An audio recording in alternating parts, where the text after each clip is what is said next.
거룩하신 하나님 아버지, 은혜를 감사합니다. 오늘도 귀한 아침을 주셔서오니 하나님 앞에 기도로 나아갑니다. 주의 말씀을 듣게 하시고 또 온전히 하나님께 아뢰는 이 시간 되게 하옵소서. 예수님 이름으로 기도드립니다. 아멘. 찬송가 421장 하나님께 찬양드립니다. 내가 예수 믿고서 죄 사함 받아 나의 모든 것 다 변했네. 지금 내가 가는 길 천국 길이요 주의 피로 내 죄가 씻겼네.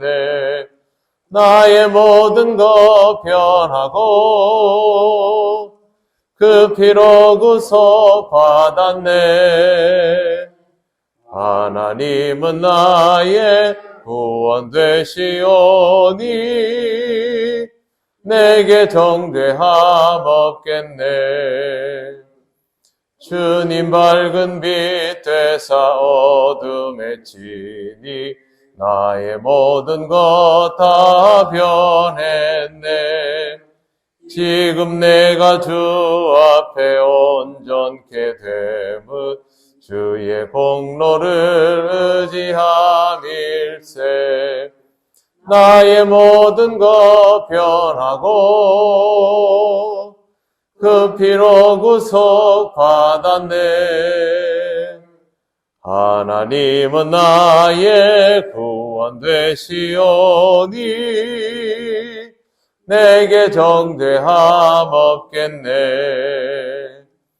내게 성령 임하고 그 크신 사랑 나의 맘에 가득 채우며 모든 공포 내게서 물리치시니 내 맘 항상 주 안에 있겠네. 나의 모든 것 변하고 그 피로 구속 받았네.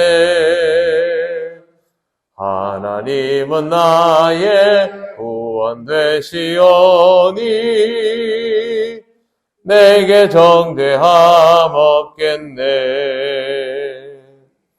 아멘. 하나님 말씀 베드로전서 5장 12절입니다. 같이 봉독하겠습니다. 내가 신실한 형제로 아는 실로아노로 말미암아 너희에게 간단히 써서 권하고 이것이 하나님의 참된 은혜임을 증언하노니 너희는 이 은혜에 굳게 서라. 아멘. 오늘 우리가 읽은 성경 말씀 위에 보면 끝 인사라고 되어 있습니다. 실질적으로 베드로 전서의 본 내용은 11절로 끝이 나고 12절부터 14절까지는 추가로 붙여진 인사, 그렇게 이해하시면 되겠습니다. 여기에 있는 이 짧은 본문이 중요한 이유는 바로 이 부분이 베드로 전서 편지가 써진 이유와 장소를 알 수 있는 내용이라서 그렇습니다. 먼저 베드로는 실로아노를 내가 신실한 형제로 아는 이런 인물로 표현하고 있습니다. 여기에서 아는이라는 표현은 로기조마이라고 해서 생각한다, 간주한다는 의미가 있는데 베드로가 주관적으로 실로아노를 이렇게 판단하고 있다라는 뜻입니다.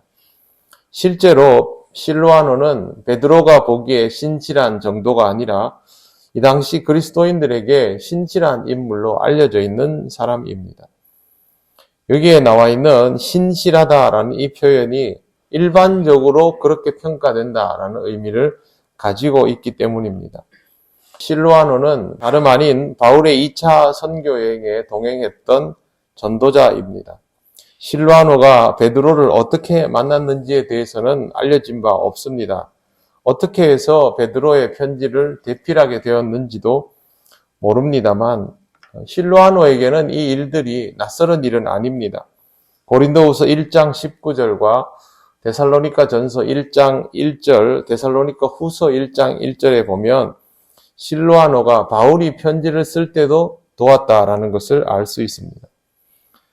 그러면 이 당시에 실로아노는 다른 사람들보다도 더 학식이 좀 뛰어난 인물이었던 것으로 여겨집니다.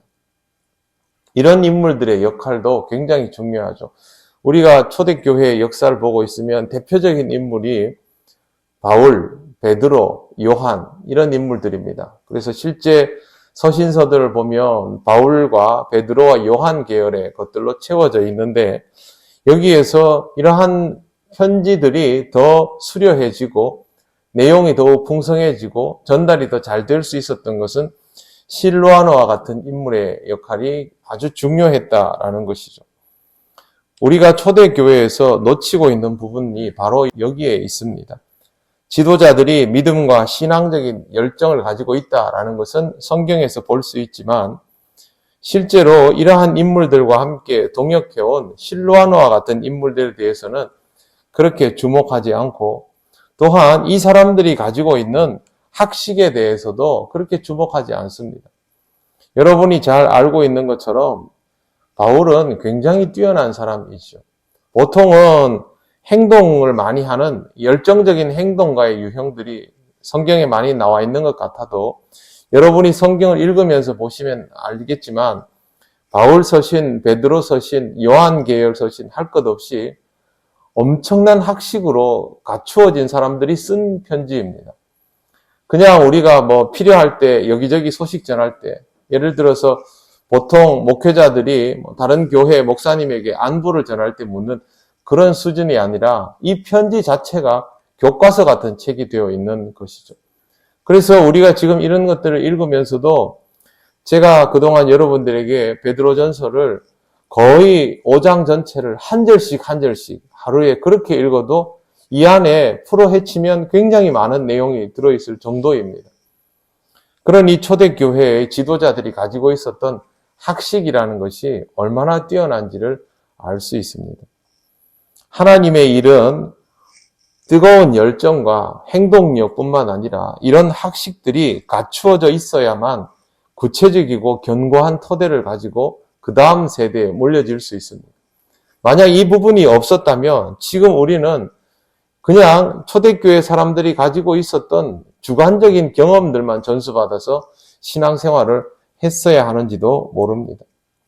이러한 것들이 다 갖추어지면서 초대교회의 역사가 이루어졌다는 것은 하나님께서 굉장히 많은 사람들을 너무도 유효적절하게 잘 사용하셨기에 이루어진 결과인 것을 잘 보아야 하고 그 이후의 시대에도 역사는 똑같습니다. 제가 어제 교리 공부하면서도 말씀을 드렸지만 칼빈 같은 사람들, 루터 같은 사람들, 쯔빙글리 같은 사람들은 아주 뛰어난 사람들입니다. 그 뛰어난 사람들이 행동할 수 있는 양심이 되었고 그 사람들이 교회의 지도자였기 때문에 종교개혁 역사가 가능했던 것이죠. 가슴만 뜨거워서 신앙생활 할 수 있는 거 아닙니다. 우리의 가슴이 뜨거워진 이유를 이해할 수 있어야 하고 그것을 구체화시켜 나갈 수 있는 힘도 있어야 하지만 무엇보다도 하나님의 말씀에 대한 깊은 이해가 있어야만 교회의 역사는 제대로 발전할 수 있는 것입니다.